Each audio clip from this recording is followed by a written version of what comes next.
২৮শে ফেব্রুয়ারি ২০২৫ বিশ্বকে হতবাক করার মতো এক ঘটনা ঘটে আমেরিকান প্রেসিডেন্টের ওভাল অফিসে।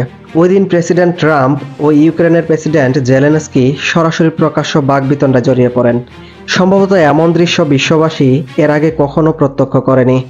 প্রেসিডেন্ট ট্রাম্প ও ভাইস প্রেসিডেন্ট জেডি ভ্যান্সের মারমুখী আচরণ আর প্রশ্নবাণে জর্জরিত হয়েছিল জেলেনস্কি। জেলেনস্কিকেও অধিকাংশ প্রশ্নেরই পাল্টা জবাব দিতে দেখা যায়। উত্তপ্ত বাক্য বিনিময়ে পণ্ড হয়ে যায় দ্বিপাক্ষিক সব আলোচনা। এখন প্রশ্ন হলো, রাশিয়া ইউক্রেন যুদ্ধের শুরু থেকেই ইউক্রেনকে সমর্থন যোগানো আমেরিকা হঠাৎ ইউক্রেনের উপর এতটা ক্ষিপ্ত হয়ে উঠলেন কেন? রাশিয়াকে আমেরিকার সমর্থন দেওয়ারই বা কারণ কি?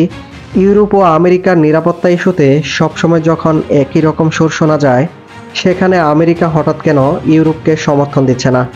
নেটো আর আমেরিকার উপর যে ইউরোপ তাদের নিরাপত্তার ভার তুলে দিয়েছিল, ইউরোপ কি তাদের উপর আর ভরসা করতে পারছে না?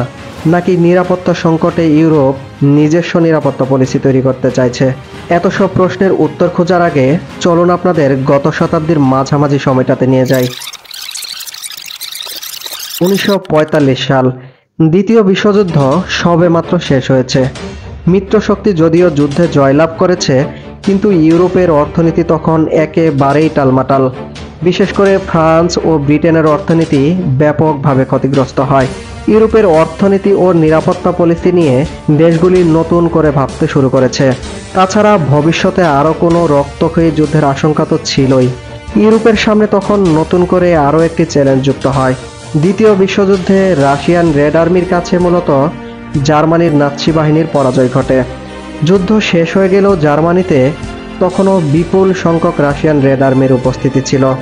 জার্মানি তখন রাশিয়ার নিয়ন্ত্রণে ছিল বলা যায়। এই সময় রাশিয়ার সাথে পশ্চিম বার্লিনের নিয়ন্ত্রণ নিয়ে একটা দ্বন্দ্ব শুরু হয়। পূর্ব জার্মানি রাশিয়ার নিয়ন্ত্রণে থাকলেও পশ্চিম বার্লিনের নিয়ন্ত্রণ ছিল আমেরিকা, ফ্রান্স ও ব্রিটেনের হাতে, যার অবস্থান আবার ছিল পূর্ব জার্মানিতেই। ১৯৪৮ সালের জুনের দিকে রাশিয়া এই পশ্চিম বার্লিনকে অবরুদ্ধ করে ফেলে। আর তখনই শুরু হয় রাশিয়া আর ইউরোপ আমেরিকার মধ্যে আসল দ্বন্দ্ব। এর আগে ১৯৪৮ সালের শুরুর দিকে চেকোস্লোভাকিয়ার সরকারকে উৎখাত করে রাশিয়ান কমিউনিস্ট সমর্থিত সরকারকে বসানো হয়।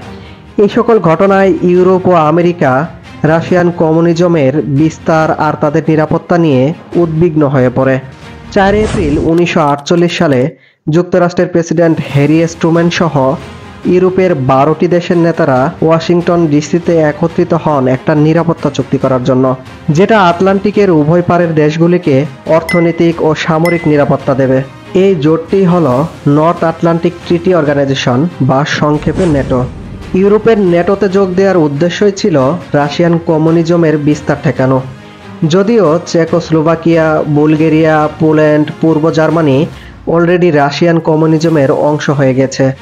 দ্বিতীয় বিশ্বযুদ্ধের আগে থেকেই শুরু হওয়া এই দ্বন্দ্বটা রাশিয়ান কমিউনিজমের বিলুপ্তির আগ পর্যন্ত দেখা যায়। নেটোর পাশাপাশি ইউরোপকে পুনর্গঠনের জন্য আরও কিছু উদ্যোগ নেওয়া হয় দ্বিতীয় বিশ্বযুদ্ধের পরপরই। মার্শাল প্ল্যান নামে একটা প্ল্যান করা হয়, যার মাধ্যমে আমেরিকা প্রায় $13 বিলিয়ন বিশাল পরিমাণ অর্থ ইউরোপের পুনর্গঠনের জন্য দেয়। ইউরোপ তখন নিজেরাও কিছু পরিকল্পনা হাতে নিতে থাকে ভবিষ্যতে ইউরোপের অর্থনীতি আর নিরাপত্তা যাতে করে সুরক্ষিত থাকে।